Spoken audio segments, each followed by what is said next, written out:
Erupsi Mahameru dan mitos Jayabaya. Pulau Jawa bakal terbelah.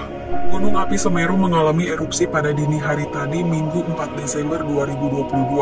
Tahun lalu pada 2021, Semeru juga erupsi pada tanggal yang sama yakni 4 Desember. Erupsi yang berulang mengungkit sebuah mitos dari Jayabaya yang menyebut Pulau Jawa bakal terbelah jika Semeru meletus terus-menerus. Letusan Semeru terbaru juga meningkatkan kewaspadaan terhadap Gunung Semeru, seperti diumumkan Pusat Vulkanologi dan Mitigasi Bencana Geologi setelah gunung api itu terus meluncurkan awan panas guguran. Berdasarkan hasil pemantauan di lapangan oleh tim PVMBG dan Badan Penanggulangan Bencana Daerah Kabupaten Lumajang, luncuran awan panas Semeru sudah mencapai 19 km, bahkan telah melewati jembatan Geladak Perak. Status awas Gunung Semeru mengangkat mitos yang melekat pada gunung yang juga dikenal sebagai Mahameru tersebut. Konon meletusnya Gunung Semeru sudah diprediksi pada ramalan Jayabaya. Dalam beberapa literasi, Maharaja Jayabaya sendiri merupakan raja kerajaan Kediri yang memerintah sekitar abad ke-12, adalah visioner yang unggul. Dari kitab Jangka Jayabaya, bait ke-164, sang raja berucap suatu saat Pulau Jawa terpotong menjadi dua.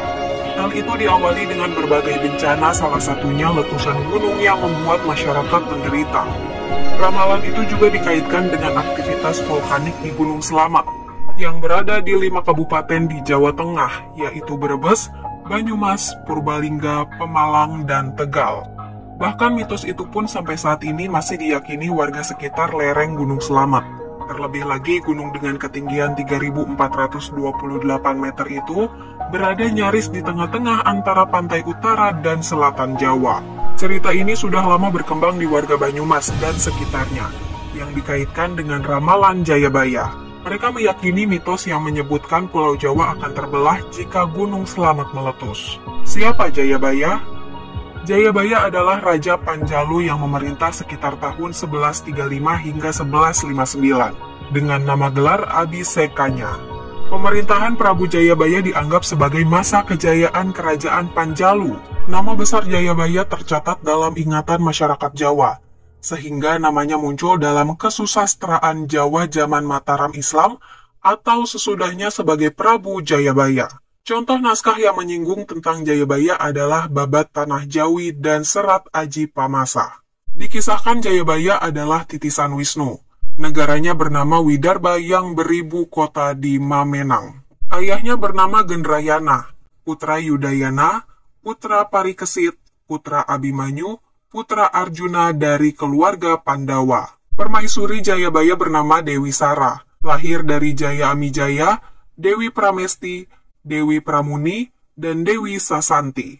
Jaya Amijaya menurunkan raja-raja tanah Jawa, bahkan sampai Majapahit dan Mataram Islam. Sedangkan Pramesti menikah dengan Astradharma, Raja Yawastina, melahirkan Angling Dharma Raja Malawapati. Jayabaya turun tahta pada usia tua. Ia dikisahkan moksa di Desa Menang, Kecamatan Pagu, Kabupaten Kediri. Tempat petilasannya tersebut dikeramatkan oleh penduduk setempat dan masih ramai dikunjungi sampai sekarang. Prabu Jayabaya adalah tokoh yang identik dengan ramalan masa depan Nusantara.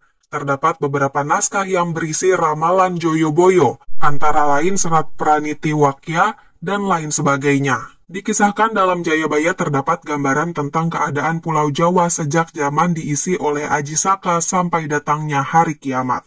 Tidak diketahui dengan pasti siapa penulis ramalan-ramalan Jayabaya.